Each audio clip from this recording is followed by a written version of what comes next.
South Asian dance competitions are increasingly popular nationally, and the Boston Bhangra competition is the largest non-summertime South Asian event in New England.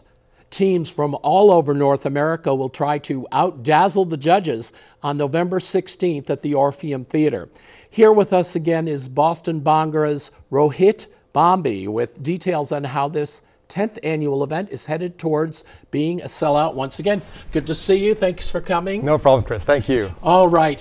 Now, people have seen from a little bit of the video here, the costumes, the dance are just incredible. Is this a folk dance or is this an athletic competition or what? It Sure. just looks... You know, it's funny, because when I describe Bhangra to people that don't know what Bhangra is actually, I kind of fuse it between hip hop and cheerleading, meeting folk. So if you kind of fuse all those things together, very fun, very high energy, formation driven.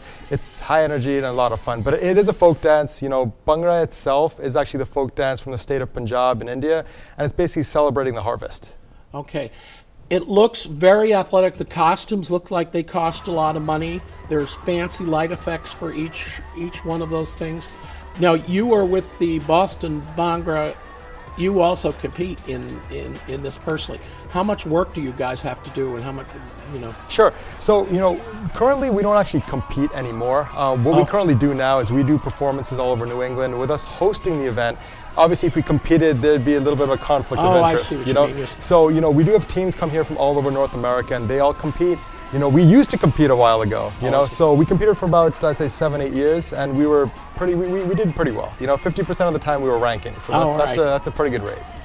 Now, do the Boston or New England teams go to other cities? I mean, I know that, you get people from New York and from Canada and stuff there, and then teams go all over, so people in each of those cities can also share, the excitement of the event that you're having. Absolutely. We have teams coming from everywhere. People go everywhere for it. So not just do you have a rooting audience going to different places, but you have teams traveling all over North America. Some people even travel outside of the country. So, it's growing more and more every year. And the teams are, again, depending on what their budgets are and what they want to do, they all travel all over the place. Now, does Bhangra have to be this kind of entertainment focused thing, or do people do it like to stay fit? Sure. So, Bhangra itself is a folk dance, right? But we've kind of taken it to the next level. Again, everything kind of grows over time. And, we actually teach weekly Bhangra classes ourselves in Boston Bhangra.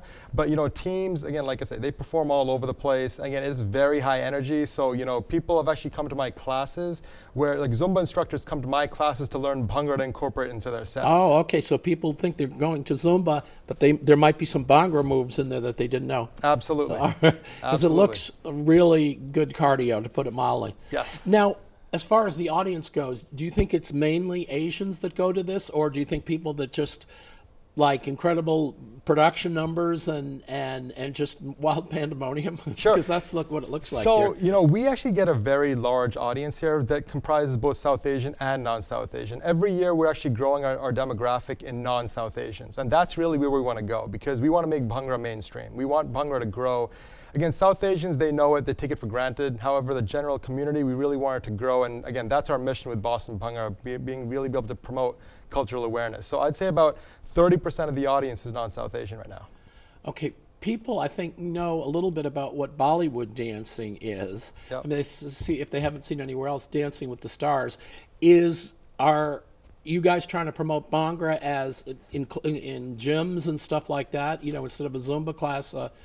Because the music sounds very, super fast, faster than I'd say Zumba a lot of times. Yeah, so it's funny, because Bollywood actually incorporates a lot of Bhangra steps, and again, Bhangra in general, like Jay-Z's actually used it in his music before, and on Dance with the Stars, they actually had Bhangra on there before too, Oh, it did? So Bhangra is becoming more and more prominent over time, but like I said, people just, again, Bollywood is more of the catchy thing, Bhangra is something that when people start learning what it's about, it's really step-based. Bollywood is more of a dance where it's more choreo-based. So you can really do any kind of steps, and that's Bollywood.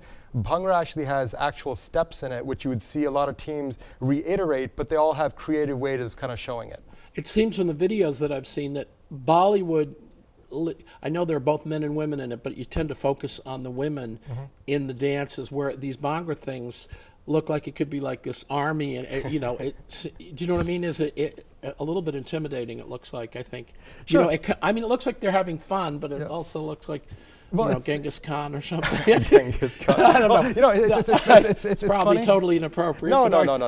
Well, I think, you know, it's good. It's good you mentioned that, you know, because again, people might have stereotypes about what the dance is about and stuff like that, you know. But you know, the men do wear the turbans. You know, they wear these little things called turle on the top, which are like fans, you know, and we use a lot of different types of props, you know. So when you kind of like spears and they have sticks, yeah. We have sticks. We have these things called sups, which are like little fences that they use, you know.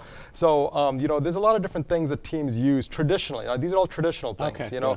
Teams also do use a lot of other things that are more gimmicky, you know. So for stunts or for other gimmicks to incorporate within their themes, you know. So it's really a mix of a lot of things. But Bhangra traditionally is a men's dance. It's a male focused dance, you know.